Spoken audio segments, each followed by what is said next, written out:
दोस्तों IEEE coaching में आपका स्वागत है और आज आप देखेंगे एक्सरसाइज 8.1 का पार्ट 4। ठीक है, जिसमें हम क्वेश्चन नंबर 10 और 11 दोनों बताएंगे। तो सबसे पहले क्वेश्चन नंबर 10 देखें। देखो, त्रिभुज PQR में जिसका कोण Q समकोण है और इसमें PR प्लस QR 25 सेंटीमीटर दे रखा है और PQ 5 सेंटीमीटर है। इसमें हमें क्या करना है, साइन P, cos P और tan P का मान हमें निकालना है। तो सबसे पहले तो इसको देखते हुए हमें एक त्रिभुज बनाना है जिसमें कह रहा है जिसका कोण Q समकोण है। तो सबसे पहले एक त्रिभुज बनाएंगे, ठीक है ना, ये वाला,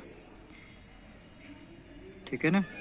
उसने कहा है क्वेश्चन में जिसका कोण Q समकोण है, तो ये जो समकोण कहेगा उसको हम यहाँ मानेंगे और P और Q को हम कहीं भी मान सकते हैं। तो मैं P यहाँ मान लेता हूँ, P और R को कहीं भी हम मान सकते हैं, क्योंकि Q तो हो गया हमारा 90 डिग्री का, P मैंने ये मान लिया और R हो गया ये। अब देखो क्वेश्चन में कह रहा है PR प्लस QR 25 सेंटीमीटर है, PR प्लस QR दोनों को मिला के 25 सेंटीमीटर है, ठीक है ना। अब देखें PQ दे रखा है हमें 5, P और Q ये वाली साइड हमें दे रखी है 5, ये वाली मान लेता हूँ मैं x, QR x मान ली, ये वाली मैंने x मान ली। तो PR प्लस x और यहाँ मान लेता हूँ 25। अब मेरे को PR निकालनी है, क्या निकालनी है, PR। तो इसको साइड चेंज करूँगा, साइड चेंज करने पर क्या होता है, चिन्ह चेंज हो जाता है। तो 25 से ये इधर जाएगा तो माइनस का होगा, माइनस का x। तो ये वाली साइड हो गई हमारी कितनी, 25 माइनस x। अब हमें क्या करना है, इसमें पाइथागोरस थ्योरम लगानी है, ठीक है। क्या लगाना है, पाइथागोरस प्रमेय से, पाइथागोरस, ठीक है, प्रमेय से ये हमें लगाना है। तो हमें पता है कि फॉर्मूला क्या होता है, कर्ण का स्क्वायर इक्वल लंब का स्क्वायर प्लस आधार का स्क्वायर, ठीक है ना। अब देखो कर्ण कितना है हमारा 25 माइनस x, इसका स्क्वायर करें, लंब कितना है x है तो x स्क्वायर, आधार कितना है हमारा 5, 5 का स्क्वायर। इसको अब हम सॉल्व करेंगे, ठीक है ना।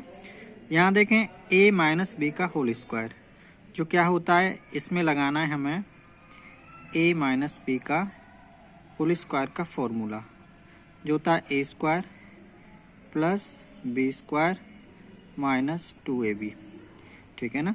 ये फॉर्मूला हमें इसमें लगाना है।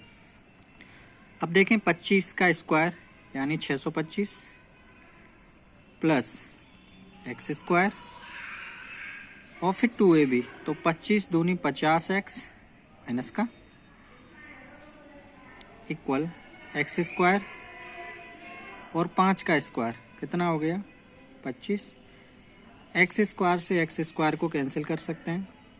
अब हमारा बच गया 625 और ये वाले को मैं इधर ले जाता हूँ और इसको इधर ले आते हैं, ठीक है ना। तो 625 माइनस 25 इक्वल हो गया 50x, ठीक है ना।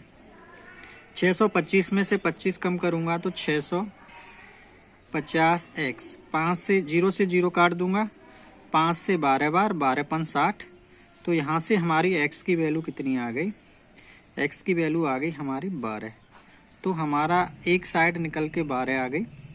अब दूसरी हमारी क्या थी, देखें x आ गया यानी QR आ गया हमारा 12। अब PR हमें निकालेंगे तो 25 माइनस x है, ठीक है ना।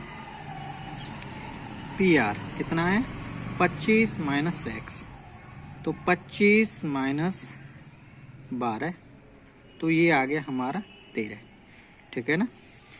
अब देखो ये वाली साइड तो हमारी 12 आ गई और ये वाली आ गई हमारी 13। अब हमें क्या क्या वैल्यू निकालनी है वो देखें। हमें निकालना है क्वेश्चन में देखें साइन P, cos P और tan P। तो मैं यहीं पर निकाल लेता हूँ, ठीक है। साइन P, cos P और tan P। अब देखो हमें पता है इसका एक फॉर्मूले की तरह ही हम यूज कर सकते हैं, लाल बट्टे कक्का, ठीक है ना। साइन का होगा लंब बट्टे कर्ण, कोस का होगा आधार बट्टे कर्ण, और टेन का हो गया लंब बट्टे आधार। अब जो हमने वैल्यू निकाली हैं वो हमें इसमें पुट करनी है।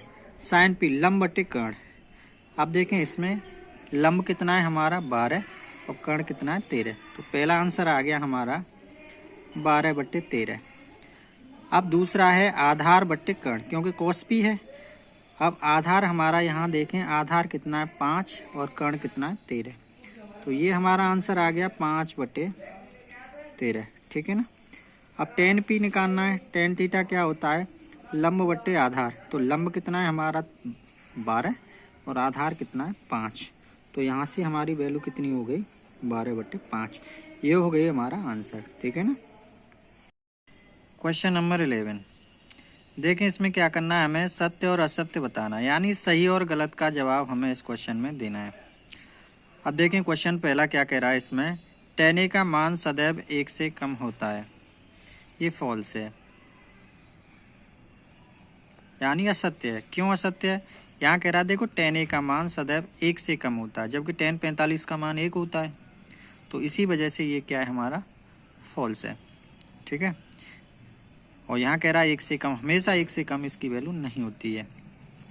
दूसरा, कोण ए के किसी मान के लिए sec a 12/5 होता है, ये ट्रू है, क्योंकि हमारा एक फॉर्मूला होता है लाल बट्टे कक्का, ये लिखते हैं ना।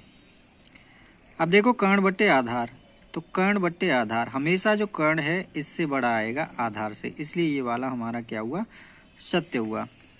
अब देखो यहाँ cos a कोण ए के कोसेंट के लिए प्रयुक्त एक संक्षिप्त रूप है, ये फॉल्स है, क्योंकि अगर संक्षिप्त रूप होगा तो कोसाइन का होगा, ठीक है ना। किसके लिए होगा, कोसाइन के लिए, कोसेंट के लिए नहीं होगा।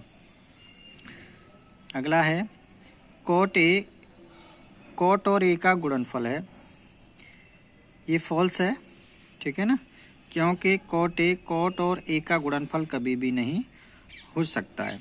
अगला, किसी भी कोण के लिए साइन थीटा बराबर 4/3, हमें पता है साइन थीटा बराबर लंब बट्टे कर्ण होता है नहीं होता है, तो कर्ण हमेशा बड़ा आएगा, जबकि यहाँ पर लंब ज़्यादा आ रहा है, इसलिए ये वाला हमारा क्या हुआ फॉल्स हुआ, ठीक है। अगली वीडियो देखने के लिए हमारे चैनल को लाइक और सब्सक्राइब करें, जिससे आप और भी अच्छा कर सकें, ठीक है ना। धन्यवाद।